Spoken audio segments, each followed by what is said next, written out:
A Carolina, mi hija, el día 25 de diciembre del 2018, en la madrugada, estábamos, bueno, como, bueno, de esperarse en las fiestas, y la pareja en la madrugada la mató. No, ¿cómo es? La asesinó de más de una docena de puñaladas.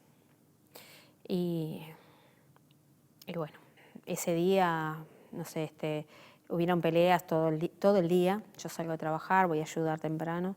Y estuvo tensa toda la tarde, ella arriba, él abajo. Pero bueno, pensé que era algo normal, ¿no? Como otras veces, capaz. Entonces naturalizamos eso, ¿no? El tema es eso, que uno naturaliza que las peleas, ¿no? Y sin saber la gravedad del asunto. Ella me dice que se quería separar, que ese día se lo había pedido él para pasar las fiestas. Me entero todo ese mismo día, esa noche. Entonces, le alenté que si se quería separarse lo hiciera, que estaba yo ahí, que lo arreglábamos. Ahí le di fuerza para que mi nieto no lo sintiera y que, bueno, en esas conversaciones que ellos tenían de ida y vuelta, que él le pedía para separarse y parece que él le decía que no, por todo eso por mensajes. Bueno, en última instancia aceptó la separación y que él le pedía seguir viendo a mi nieto Tiago. Y bueno, él aceptó eso, ¿tá? Que lo viniera a ver, que hiciera como siempre, lo llevara al club, todo, pero separados. Y aceptó. Eso creíamos. Pasamos la noche con los padres, con los abuelos, los padres y los abuelos de él. Mi otra hija, María Victoria, y obviamente mi nieto. Cuando los padres y los abuelos se fueron, ahí fue la discusión más grande. Ellos se fueron a hablar arriba y bueno, pasaron horas y después llegaron unos amigos. Y bueno, ahí él baja y me dijo, mi hija, ¿viste? Tu hija me dejó. Y como me di media vuelta, bueno, dice que subas. Entonces fue ahí cuando subo y me cuenta todo, que aceptó la separación y todo lo demás. Él se fue con un amigo y nos quedamos ahí con los otros, que en realidad eran amigos de él. Estuvimos un ratito y nos fuimos a acostar. Le pregunté si estaba todo bien, si quería me acostara con ella, si hiciéramos cama redonda, pero no, me dijo que estaba todo bien. Nosotros nos acostamos en el cuarto, enfrente del cuarto de ella. Y mi nieto está al lado, el cuarto de él, ya se había dormido. Y bueno, y en la madrugada siento los gritos de Caro. Y ahí se escuchó mamá varias veces y salté un resorte. Intento entrar al cuarto y no pude. Porque la había trancado por adentro. Estaba trancada la puerta. Ahí ya no la escuché más. La llamaba y no me hablaba ninguno. Y ya no la sentí más. Y bueno, como desesperada, golpeé la puerta, traté de forzarla, no pude. Salgo afuera, no hay nadie, no había nadie. Voy por el patio, porque la ventana de ellos daba hacia el patio. Y después de un rato que por favor me hablaran, qué pasó, que alguno me hablara. Y la llamaba a ella y aparece él por la ventana. Y ahí por la ventana él me dice, perdóname, Viana. Viene una vecina y ¿qué pasó? Él abre la puerta y yo me quedo, porque es una casa de 2 plantas y me quedo abajo en la escalera. Y él sale y me dice, salvala. él estaba en calzoncillos, ¿no? Solo en calzoncillos, y me pide las llaves, y que le abra la puerta, me pide las llaves, y yo ahí atrás fue que le dije que se fuera, que si no lo mataba. Se me salió como, pero no me moví de abajo de la escalera. Y ahí cuando subo al cuarto, ahí veo a Caro, y Caro lo único que me dijo que tenía frío, y me nombró a Tiago. Y entonces la tapé y en realidad había mucha sangre por todos lados y tenía un corte muy grande, y le tuve que poner una almohada, y le quise tapar el corte con algo que agarré, y la vecina viene y le digo qué es lo que pasó, y tratan de darme un teléfono, llamó al 911, llamó a la ambulancia, y bueno, después vino el médico y no la bajaron porque no la podían reanimar, y la bajaron para reanimarla en la ambulancia, y no pudieron.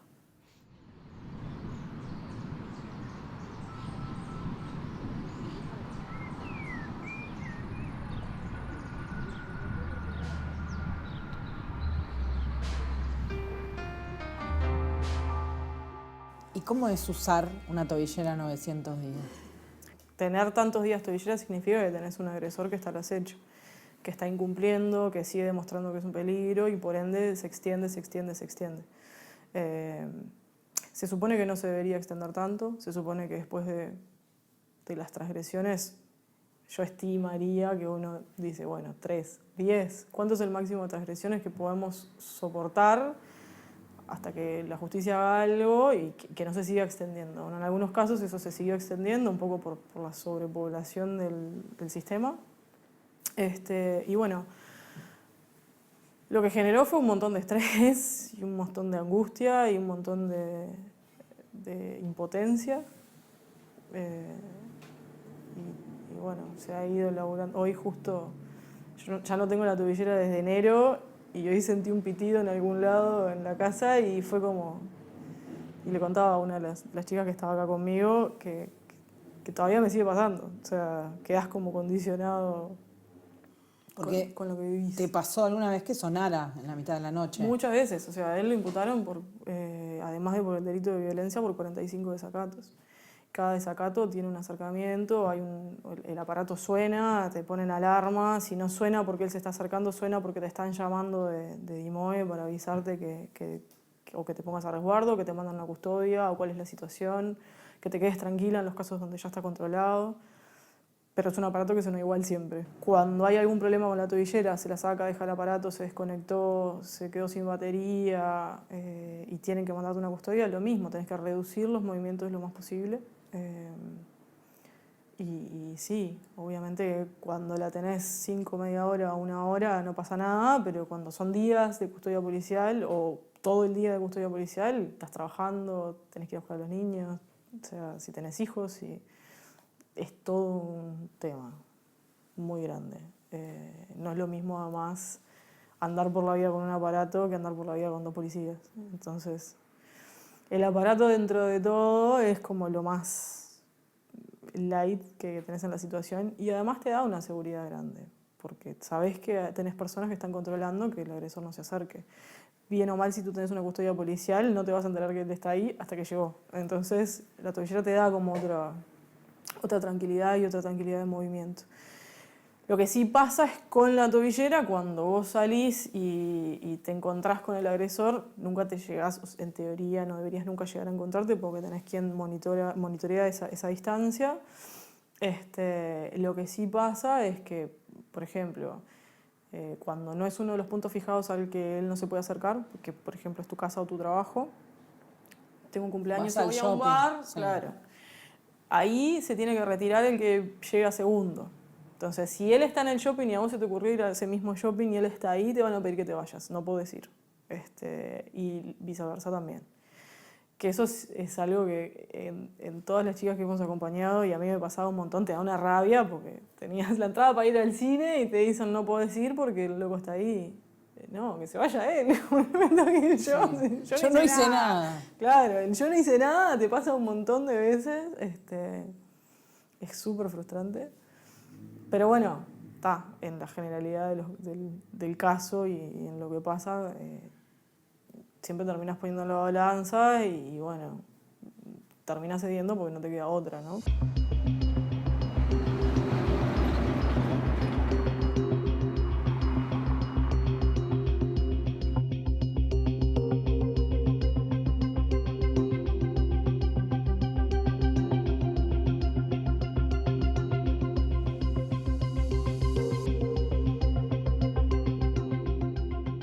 ¿Cómo funciona el DIMOE? Bueno, el DIMOE está creado ya hace 9 años, cumplimos en octubre, para auxiliar a la justicia en los casos de alto riesgo de violencia doméstica. Son casos en donde, si bien se dispusieron medidas, se siguieron incumpliendo y para protección de la víctima se les pone un dispositivo por orden judicial. Este dispositivo lo lleva la víctima, lo lleva el ofensor, la parte ofensora, puede ser hombre o mujer, ¿verdad? En su mayoría sí son hombres, y nosotros monitoreamos desde aquí, por medio de sistema electrónico, los movimientos de ellos. Cumplimos con vigilar que se cumplan las medidas de restricción de acercamiento, que normalmente son de 500 metros, de la parte ofensora a la víctima. Suena una alarma acá cuando esa barrera de 500 metros se rompe. Es así, suena esa barrera. Nosotros antes de eso ya vamos previniendo para efectivamente hablar con las partes y evitar que ocurra algo, ¿verdad? A la víctima le advertimos, así como al ofensor le exigimos que desista de su actitud y, por supuesto, concomitantemente se envía un móvil a través de la mesa central. Con custodia, por si es necesario poner una custodia. El móvil se envía y si es necesario se le pone la custodia y esto es todo a nivel nacional. ¿Y cuántos casos más o menos tienen en seguimiento? ¿Cuántas tobilleras están en seguimiento? Al momento son 1.500, pudiendo llegar a las 1.700. O sea que están cerca del límite, ¿es normal 1.500? Es normal más o menos 1.500, pero podríamos llegar a tener 1.700.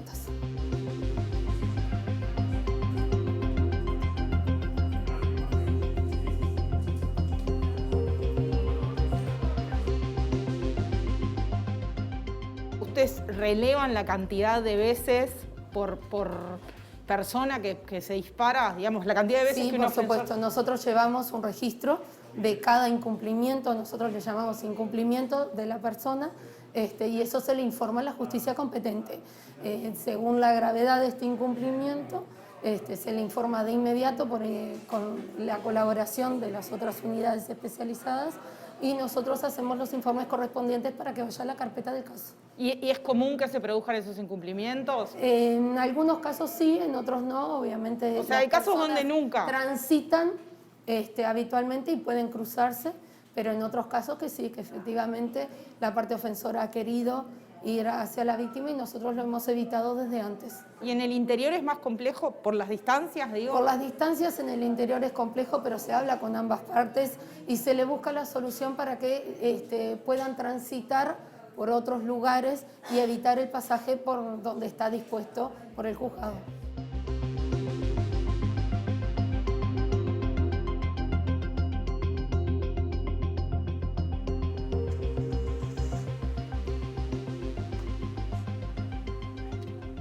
¿Vos dirías que Uruguay es un país donde se da particularmente la violencia intrafamiliar? No sé si particularmente, pero considero que es un país que le falta mucho para poder cambiar la base estructural de la problemática. Hemos hablado mucho, hemos avanzado mucho en unas cuantas cosas, pero también lo que resta no es a corto plazo. ¿Qué cosas faltan?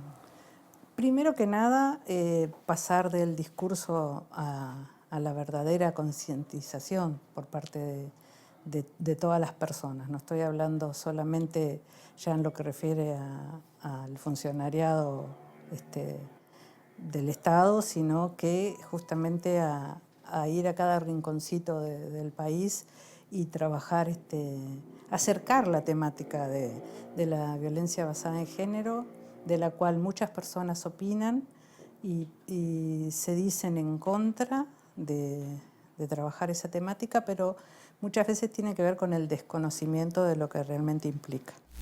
Che, viejo, hay algo que hace mucho te quiero decir. Decime qué te pasa, hijo. Te quiero hablar de una mujer. ¿Qué pasa? ¿Estás mal con tu chica? ¿Eh? ¿Hay otra? No. Contame, dale. No. Puedes confiar en mí, ¿eh? La mujer es mamá. ¿Qué pasa con tu madre? ¿Hay algo que yo no sé de mi propia mujer? Mira que tu madre y yo... La maltratás, viejo. La ninguneás.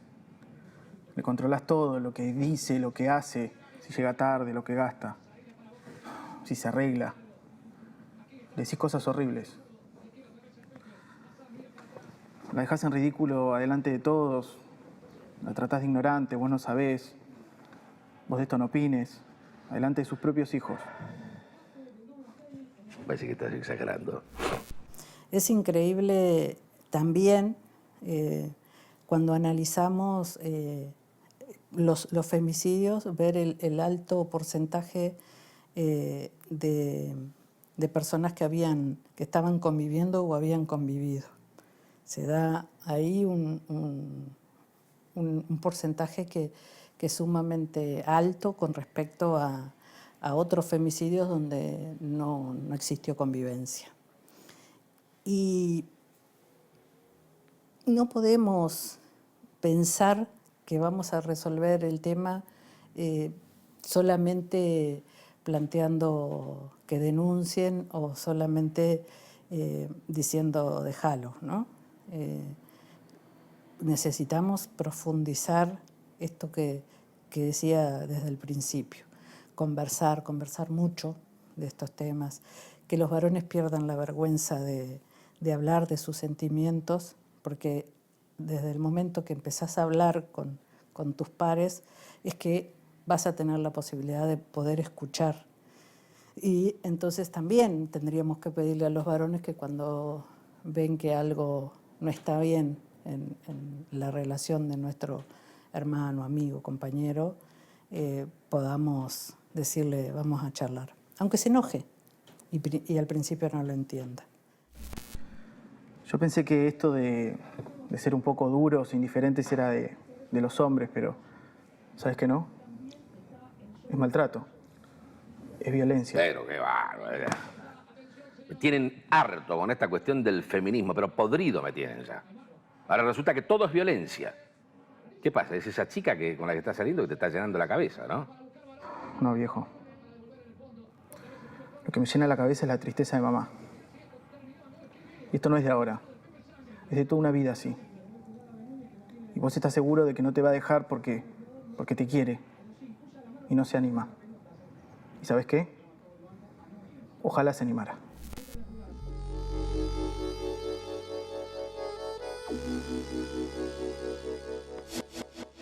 ¿Vos dirías que Uruguay es un país que tiene un problema más grave que la mayoría de los países de violencia intrafamiliar? Yo creo que Uruguay tiene un problema grave de no poder priorizar y hacer visible el problema que tiene. A mí me parece que es difícil compararse, sobre todo con otros países latinoamericanos que tienen otras características distintas al nuestro. De todas maneras, hay investigaciones que, por ejemplo, han planteado que de varios países de la región, Uruguay es el que tiene la mayor tasa de descarga de pornografía infantil, ¿no? Estamos hablando de que Uruguay está a la cabeza de personas que bajan pornografía infantil. Eso es gravísimo.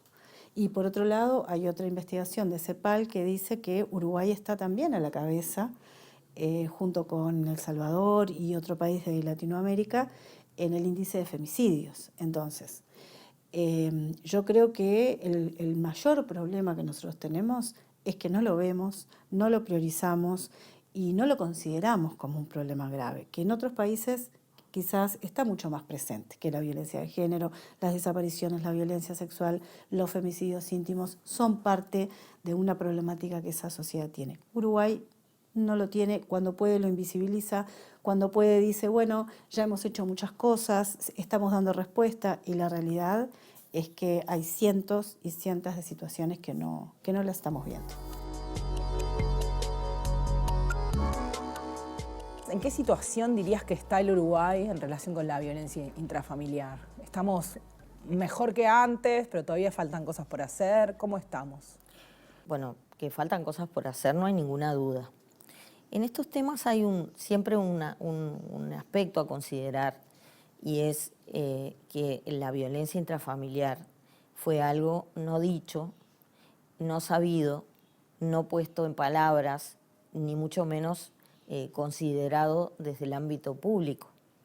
Por lo tanto, nosotros podemos saber en nuestras familias, en los medios, sobre todo internacionales, personas conocidas han hablado sobre sus experiencias en la infancia o en la adolescencia, y ahí empezamos a entender y quizá identificarnos con las dimensiones que ha tenido la violencia intrafamiliar, pero que no estaban puestas sobre la mesa, que no estaban en la conversación.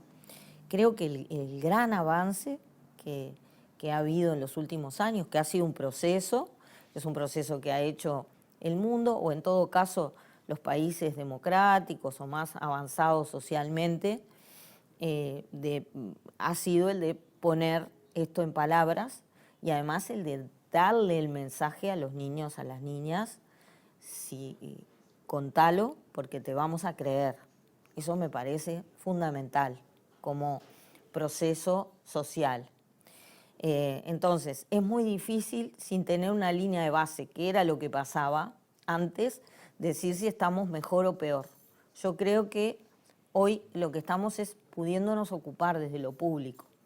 Desde hace, obviamente, unos años ha sido un proceso que podríamos establecer quizá en los años 2000 o 2000 y poco, donde, y con un énfasis muy grande en los últimos años, quizá en los últimos 2 lustros, donde además la violencia intrafamiliar pasó de ser un episodio por allá que podía surgir en un ámbito de pobreza, de exclusión, de delincuencia, para pasar a entenderse que esto no tiene nivel socioeconómico ni tiene lugar geográfico, aunque lamentablemente está mucho más naturalizado, incluso hasta no como forma de violencia, el abuso, por ejemplo, en sectores más vinculados a lo rural, ¿no? Pero no sabemos si en la ciudad no es así. Esto es algo que es un proceso que se está dando de conocimiento. No podría decir si estamos mejor o peor. Estamos ocupándonos, está el tema emergiendo. Probablemente cada vez va a emerger más.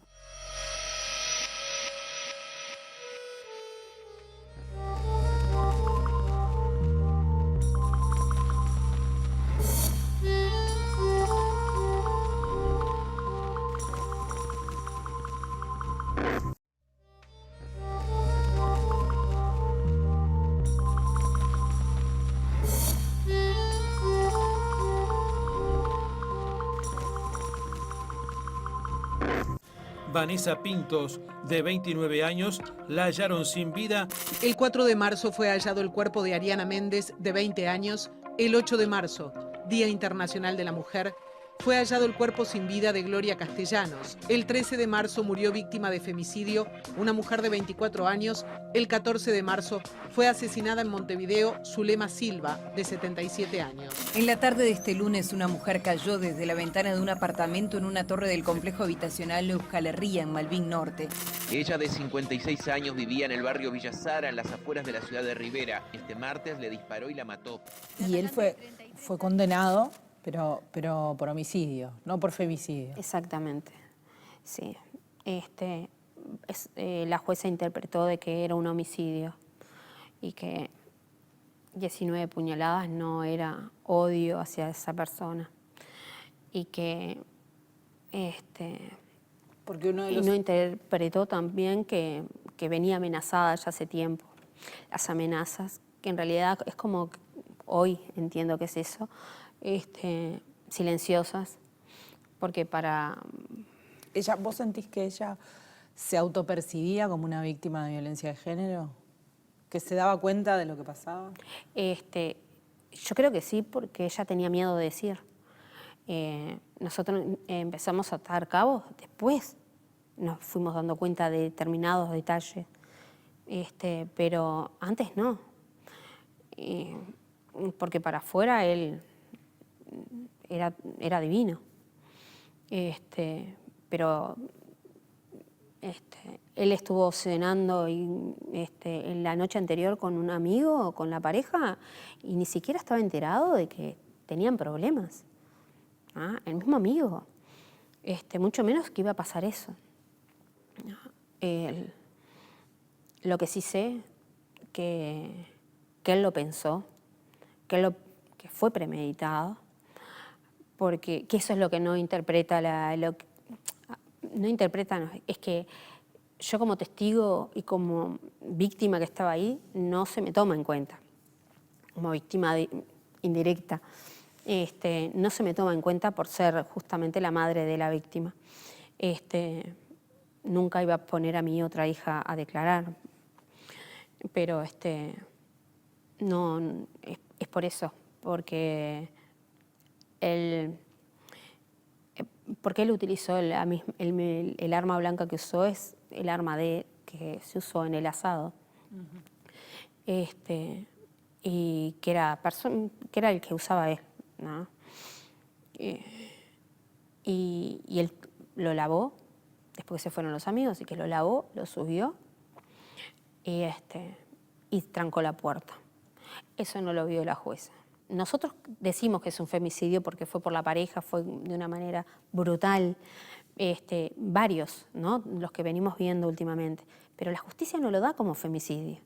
Entonces se da como homicidio y no es lo mismo, no es lo mismo. Entonces también creo que lo mío sirva para que las cosas se llamen por su nombre. Y estadísticamente hay una diferencia entre un homicidio y un femicidio.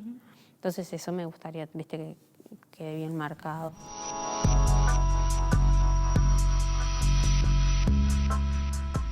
Además de que no es tan fácil comenzar una vida en otro lugar y en otro contexto, no nos estamos dando cuenta que estamos hablando de un vínculo afectivo, una persona con la que tenemos proyectos, a veces hay hijos de por medio. No es tan fácil darse cuenta de que, o determinar que la otra persona no va a cambiar, o mejor dicho, que la violencia va a desaparecer.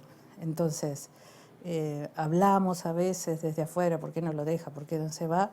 Pero una vez que la persona va a poner un fin a esa relación, es cuando más necesita apoyo y no siempre está el entorno para ayudar. Yo particularmente lo relaciono con el resto de las violencias que hay en nuestra sociedad. Parece que fuera muy normal que determinadas formas de relacionarnos, ya sea en un juego, en un espectáculo, en el humor, en el deporte. Entonces, después, a la hora de establecer los vínculos de pareja, también te pasa, porque te dicen, bueno, siempre fue así, antes era peor, tenés que ver, tener paciencia, ¿no? Se deposita mucho la responsabilidad en la víctima, y creo que lo que falta es trabajar más con los que ejercen violencia. Che, ¿vos cómo te fue en el trabajo hoy? como siempre. ¿Vos? ¿La oficina? Cansado. Papá, ¿por qué mamá es la única que trabaja acá en casa?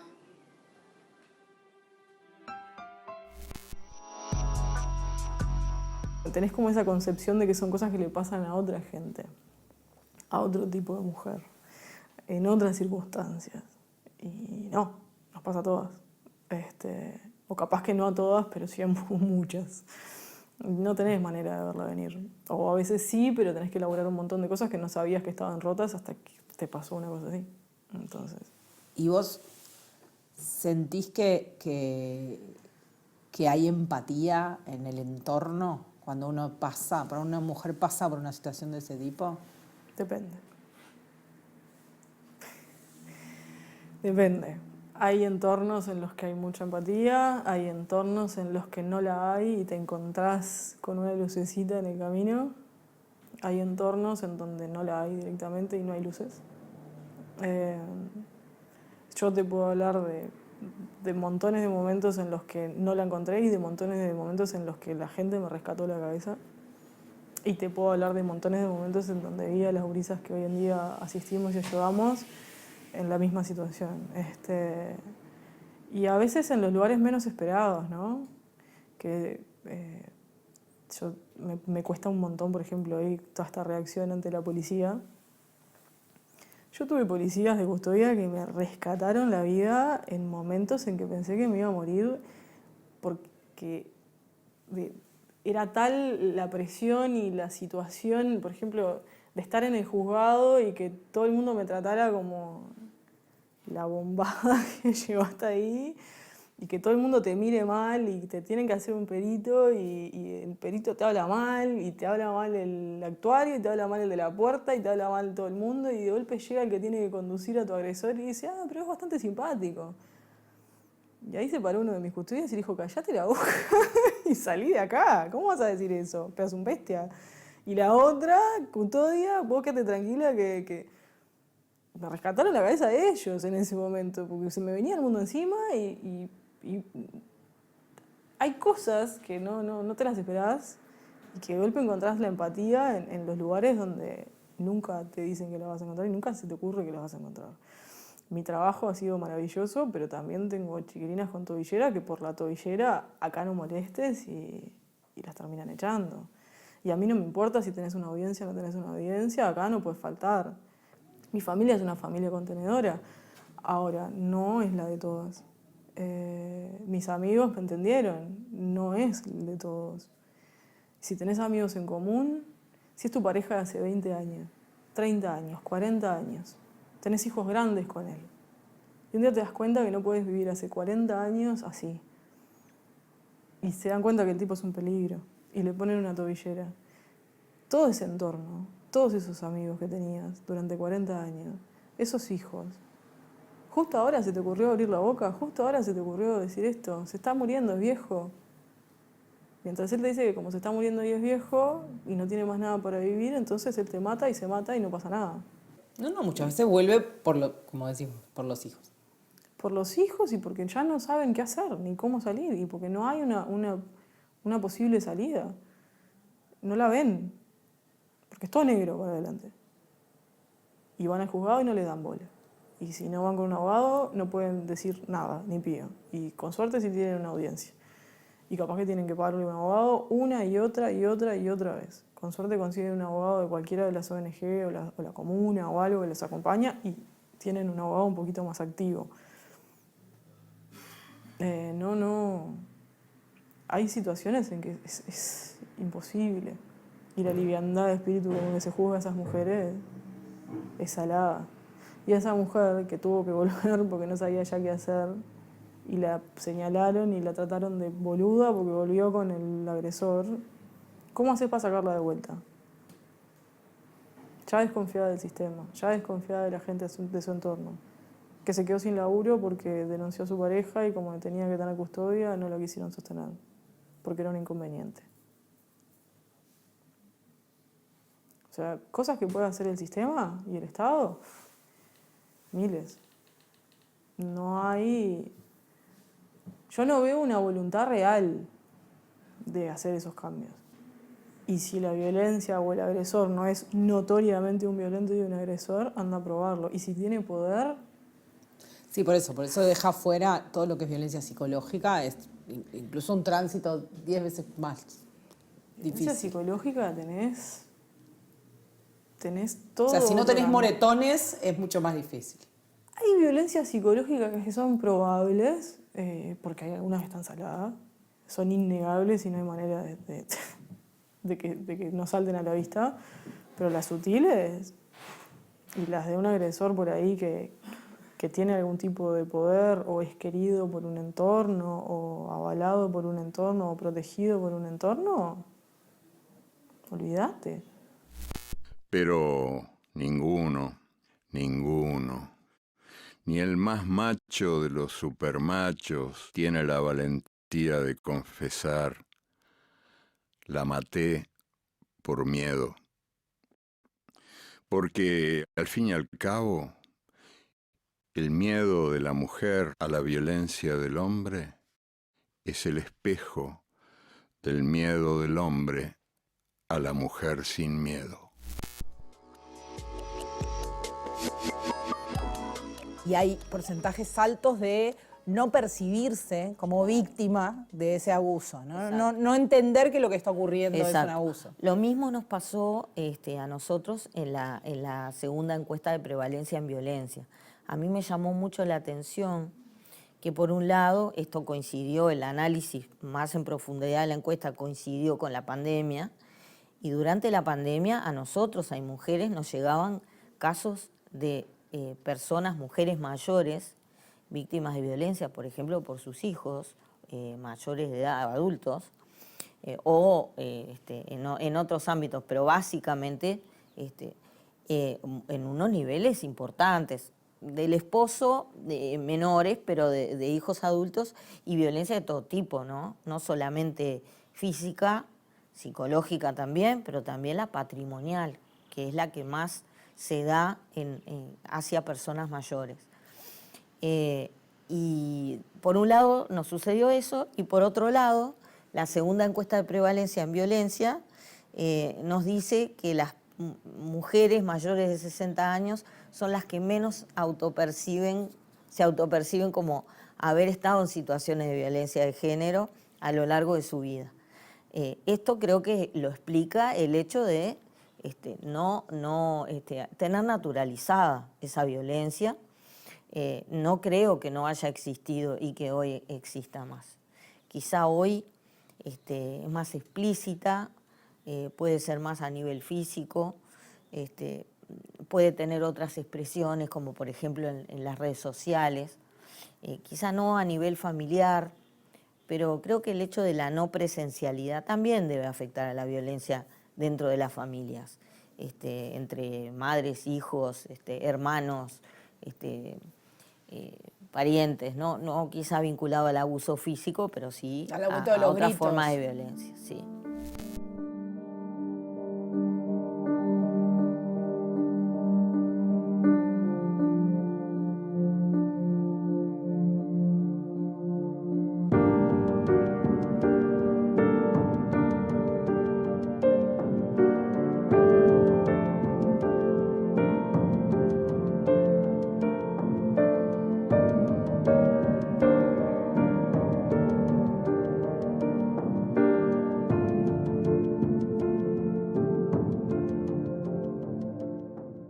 Uno mira las cifras en el caso de la violencia contra niños y niñas y todavía estamos en cifras o sea, no se autoperciben como víctimas de violencia. O sea, todavía socialmente nos cuesta darnos cuenta que somos víctimas de algún episodio de ese tipo, digamos. Fíjate, UNICEF en el 2017 dice que 1 de cada 2 niños uruguayos vive violencia psicológica. Eso no está presente. Si vos le preguntás a cualquier persona que tiene hijos, te dice, no, yo no. Esto en Uruguay no. Esto, bueno, sí pasa en algunos sectores. Está toda esa idea, el estigma, ¿no?, de que la violencia se da en la pobreza. En realidad estamos hablando de que la mitad de los gurises son maltratados, ¿no?, por algún adulto que está a su cuidado. Entonces, creo que lo que hemos tenido ha sido esfuerzos quizás puntuales, importantes, como todo lo que es la campaña de prevención de violencia en el noviazgo, que se viene implementando todos los años, como son talleres que se hacen con chiquilines, todo lo que ha sido el programa de educación sexual. Han habido esfuerzos, pero es necesario transversalizar el tema en la política educativa. O sea, hay que trabajar con los niños desde que ingresan al CAIF hasta que se van en el nivel que se vayan, si es secundario, terciario, universidad. O sea, hay que transversalidad de derechos humanos, género, prevención de violencia, prevención de abuso. Bueno, y eso no está, y no está la voluntad de hacer eso. Entonces, eso te muestra que es un país que cierra los ojos a esta problemática. Ahora, ¿qué queremos decir para lograr una vida libre de violencias? Que respeten nuestros derechos. Que nos hablen. Que nos escuchen. Que nos den el ejemplo. Y que entre ustedes también se traten bien. ¿Qué cosas concretas a nivel de la prevención se hacen en otros lados que sería importante hacer en Uruguay? Bueno, la inclusión en la currícula educativa, yo que sé, España, hace unos años atrás, realmente dio un empuje muy importante, ¿no? A nivel de la educación preescolar, el incorporarlo esto como una materia permanente, transversalizar el tema en la cultura, en el arte, estar permanentemente, ¿no?, dando estos mensajes. Son cosas que en otros países han dado muy buenos resultados, ¿no? Y que determinadas formas de relacionamiento que son violentas se viven con mucha extrañeza en esos países, ¿no? Es realmente algo impensable que se genere ese tipo de vínculos o de sometimientos o con la pareja o con los niños y las niñas. El colocar todo este tema en la salud, los pediatras que acompañan ese proceso de crecimiento de un niño y de sus familias que también puedan trabajarlo, ¿no?, en sus consultas, no solamente las cuestiones biológicas y del crecimiento, sino todos los aspectos sociales y psicológicos. O sea, hay tanto, ¿no? Hay tanto para trabajar, pero para eso hay que estar convencido, ¿no? Ok, comunico por el mundo que mi voz corrió. Quiero que todos me escuchen, que presten atención. Perdonar a un ser querido que te lastimó. Maltratar a quien te quiere diciendo que es amor. Por favor, no vengas por las noches pidiendo perdón. No vengas con lágrimas rogando por ella su amor.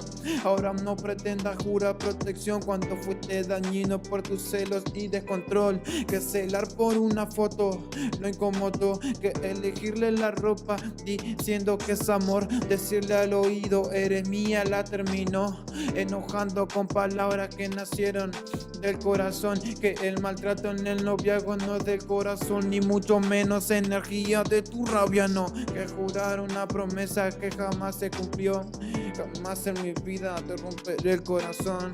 Wow.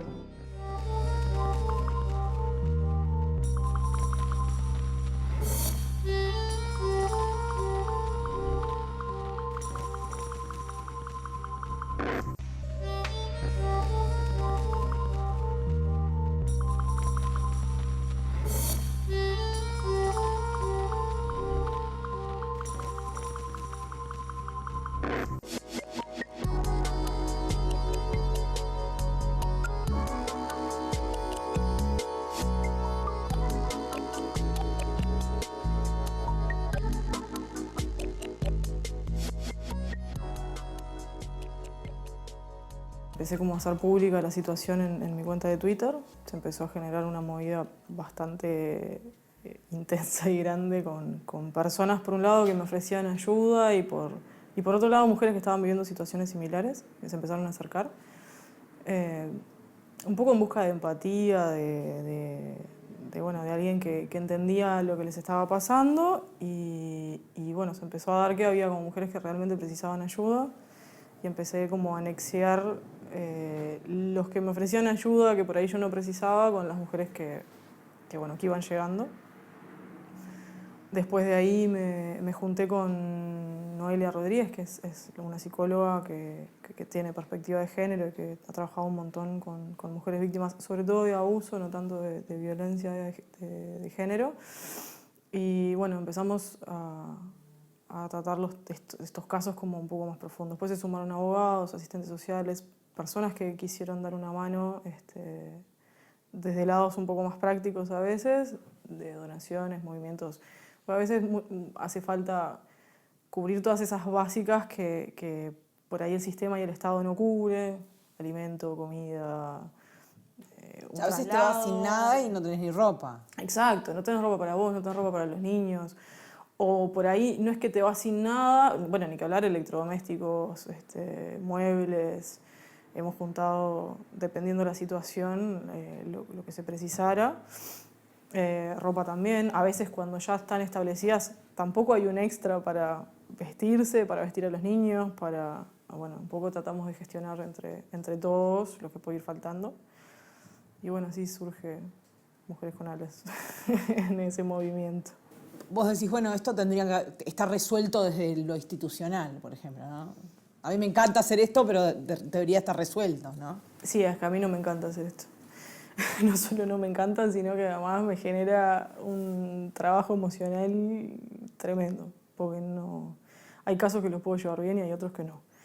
¿Y qué tendría que estar resuelto de lo institucional?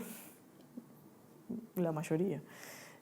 Hay otras cosas que obviamente la institución no puede, que es todo lo que es entorno, contención, familia, afectos, que eso no te lo va a poder suplir nunca el Estado, pero hay cosas que tú vayas bueno, 45 transgresiones de Piqué, ¿no?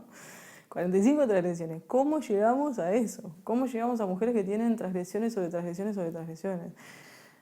No todas tienen las herramientas, y mucho menos las herramientas en determinados momentos para llegar a las instituciones que le pueden explicar qué pasa después. Después,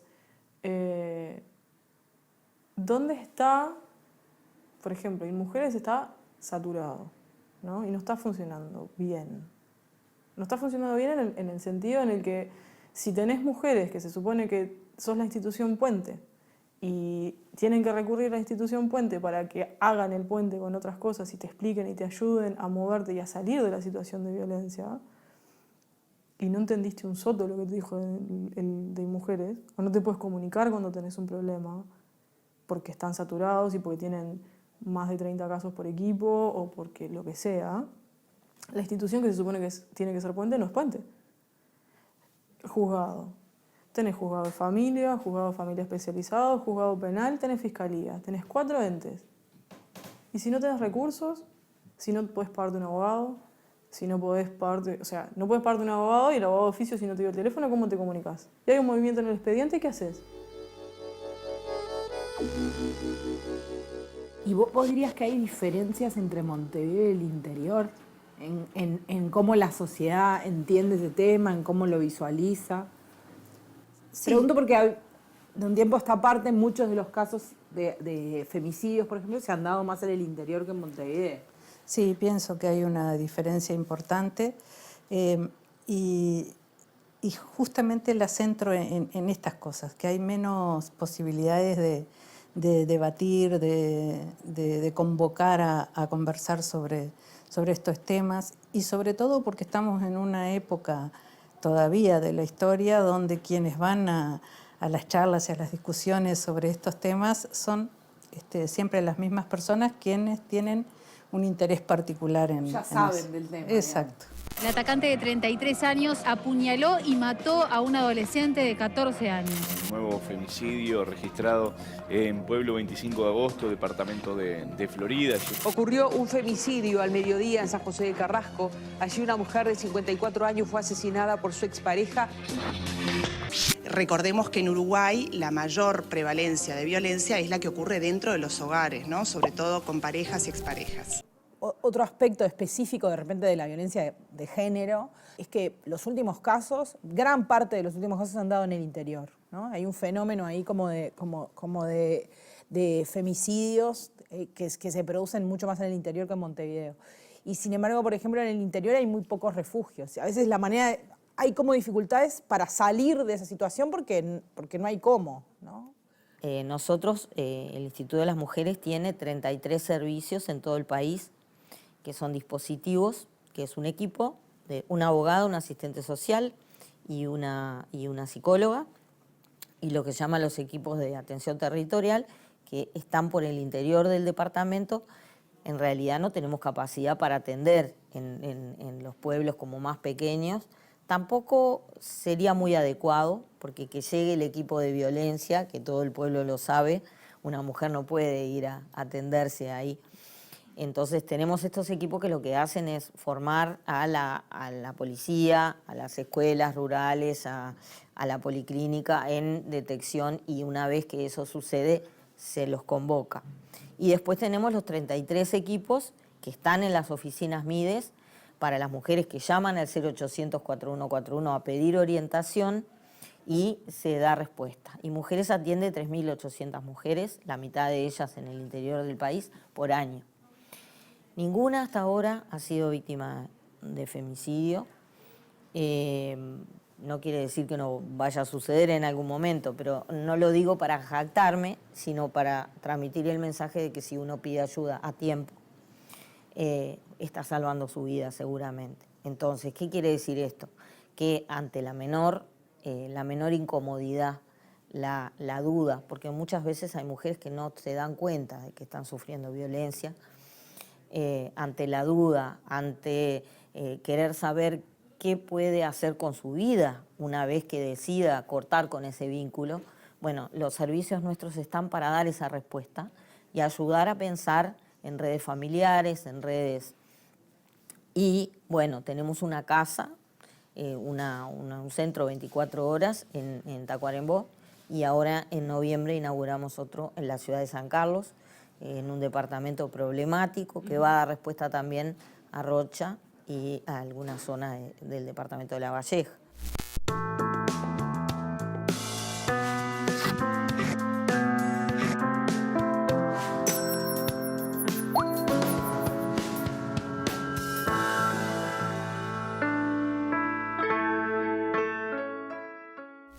En el caso, por ejemplo, de desaparición de algunas mujeres, se hacen redes en redes sociales para intentar encontrarlas, y muchas veces lo que ocurre es que cuando aparecen vivas hay como una respuesta como de bastante violenta, como de castigo por haber aparecido, y me resulta a veces curioso y me pregunto si eso no puede inhibir en algunos casos el pedido de ayuda o la decisión de buscar a alguien que desapareció, ¿no?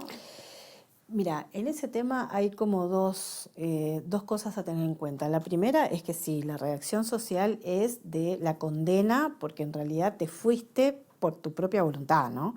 Que si te hubieran matado, bueno, hubiera valido la pena todo ese esfuerzo que hicimos, todos esos recursos que se desplegaron, o sea, una cosa tremenda, ¿no? Un pensamiento mezquino, un pensamiento muy, muy violento, en definitiva, de la propia sociedad, ¿no? Eso por un lado. Por el otro lado, también cuando hay una desaparición hay que tener ciertos reparos a la hora de hacer una campaña de búsqueda. Porque, bueno, a veces las propias mujeres quieren desaparecer, ¿no? A veces están en un refugio y no quieren que las encuentren. A veces están en un refugio, a veces se quieren ir del país, ¿no? Es como que, bueno, encuentran esa forma como la forma de poder escaparse de una situación tremenda. Entonces, bueno, ahí también tenemos que estar seguras de que esa mujer está en potencial peligro y no que es una mujer que quiera desaparecer, y entonces la búsqueda no sería lo mejor. Yo creo que una persona que desaparece por su propia voluntad es porque ya está en una situación de tal indefensión, de tal miedo y pánico que siente que nada ni nadie la va a poder ayudar, ¿no? Entonces, algunas mujeres que llegan a ese punto, algunas se rinden y quedan, ¿no? Viviendo, sobreviviendo, muertas en vida, en vínculos tremendos, que la gente de afuera dice, ¿por qué no se va, no? ¿Por qué no lo deja? Pero ahí hay algo que se quiebra, ¿no? En esas mujeres es una rendición que se hace muy difícil ayudarlas, y otras hacen esto, ¿no? De que se van, desaparecen, algunas en situaciones de un shock emocional muy importante. Y bueno, y la sociedad las juzga y las condena, pero bueno, eso es inevitable.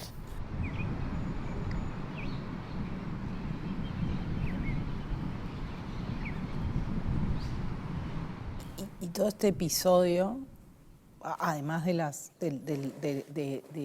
impacto que obviamente tiene para vos, cambió la manera en la que vos ves la violencia de género, esa idea de que pasaba al lado tuyo y no es tan fácil de repente darse cuenta. Sí. Yo en realidad naturalizamos la violencia de género, la naturalizamos todo el tiempo. Porque yo viéndolo, cuando contaba, y claro, el que está ejerciendo violencia en cuanto llega él y no podés mirar más la tele, mira él. Si vos estás mirando la tele y él va a poner el play, listo, va a poner el play. Entonces, eso es violencia. Entonces, el no poder tener un cuadro de fútbol porque distinto al de él, no se podía. Mi nieto y todos eran de Peñarol y sin embargo ahí no se podía tener nada de Peñarol. Mi nieto dejó de que le gustara Peñarol, o sea, le gustaba los cuadros de afuera, digamos, porque y se veía Nacional y listo. Pero eso lo veíamos como un chiste. Ay, pero qué fanático. Y no era así. Y creo que pasa más seguido de lo que creemos, lo naturalizamos mucho eso. ¿Y por qué? Si yo soy de Peñarol, ¿por qué no puedo seguir siendo de Peñarol? Por decirte. Porque no es algo que empieza de golpe. Que un día claro, creo que sí. Al final, digamos. Sí, pero no te das cuenta. Creo que no nos damos cuenta de eso. Bueno, si uno lo deja o para no discutir, creo que algo así. Creo que no se lo veía venir. Y que la violencia de género hoy en día está muy latente, todo el tiempo. Y bueno, con finales horribles.